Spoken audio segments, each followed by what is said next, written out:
এই যে জয়পুর ফরেস্ট, দুপাশে সবুজ ঘেরা রাস্তা। উফ, সোজা আমরা এগিয়ে চলেছি এক দারুণ অনুভূতি নিয়ে।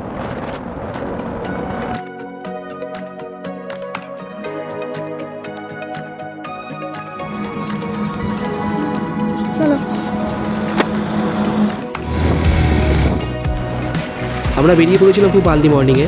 আমাদের জার্নি স্টার্ট হয়েছিল রানাঘাট থেকে, যেখানে আমাদের বাড়ি। আমরা প্রথমে NH-12 অ্যান্ড দেন কল্যাণী এক্সপ্রেসওয়েতে সোজা আমাদের পক্ষীরাজ ছুটিয়ে চলে গেলাম। আর এইভাবেই চলতে চলতে আমরা সূর্যি মামা দেখা পেলাম। নমস্কার করে আমরা এগিয়ে চললাম। আর আমরা দক্ষিণেশ্বর মায়ের মন্দির দর্শন করলাম দূর থেকে, বালি ব্রিজ থেকে। অ্যান্ড বালি ব্রিজের উপর যেতে যেতে আমাদের সঙ্গে ট্রেনের একটা হালকা রেস হলো, যেখানে আমরা জিতে গেলাম চোকসাপাড়।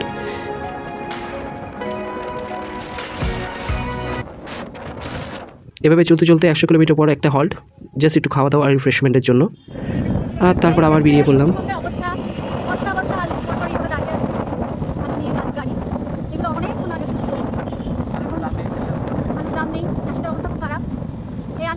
কোল্ড স্টোরেজে হয়তো ঢুকবে, কিন্তু এইভাবে লাইনে দাঁড়িয়ে আছে যে কোল্ড স্টোরে জায়গা নেই বলে দাঁড়িয়ে আছে সম্ভবত। কবে ঢুকবে, কখন ঢুকবে কেউ কিছু জানে না। কিলোমিটারের পর কিলোমিটার ধরে এই দেখে আসছি। এখানে একটা কোল্ড স্টোরেজ আছে মনে নাকি? দেখা যাক কতক্ষণ চলে।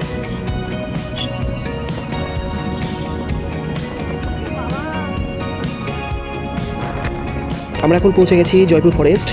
ও দারুণ একটা রাস্তা, দুপাশে ঘন জঙ্গল। তবে এখানে রাইড করার সময় একটু খেয়াল রাখতে হবে, যে কোনো সময় বন্য জীবজন্তু রাস্তা ক্রস করতে পারে, তাই সাবধানে রাইড করতে হবে। টেম্পল টাউন বিষ্ণুপুরে আমরা প্রবেশ করতে চলেছি। আমাদের টোটাল ডিস্টেন্স ছিল 183 kilometre according to Google map. সেদিনটি পুরো রেস নিয়ে জার্নির ক্লান্তি কাটিয়ে পরের দিন সকালবেলা আমরা পৌঁছে গেছিলাম রাসমঞ্চে, এবং তার সাথে সাথে ঘুরে দেখলাম বিষ্ণুপুরের টেরাকোটার বিভিন্ন মন্দিরগুলো। এখানে প্রচুর মন্দির আছে, যা একদিনে দেখে ওঠা প্রায় অসম্ভব বলে আমার মনে হলো।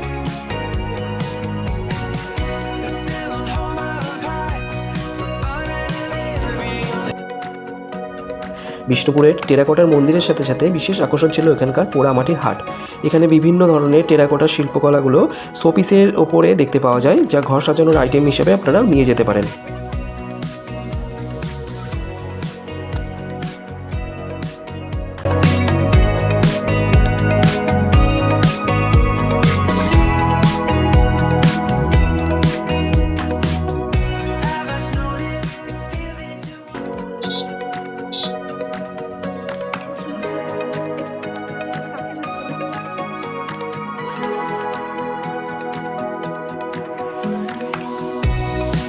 সব মিলিয়ে বিষ্ণুপুর থেকে দারুণ এক অভিজ্ঞতা নিয়ে বাড়ি ফিরলাম। নমস্কার, সকলে খুব ভালো থাকবেন।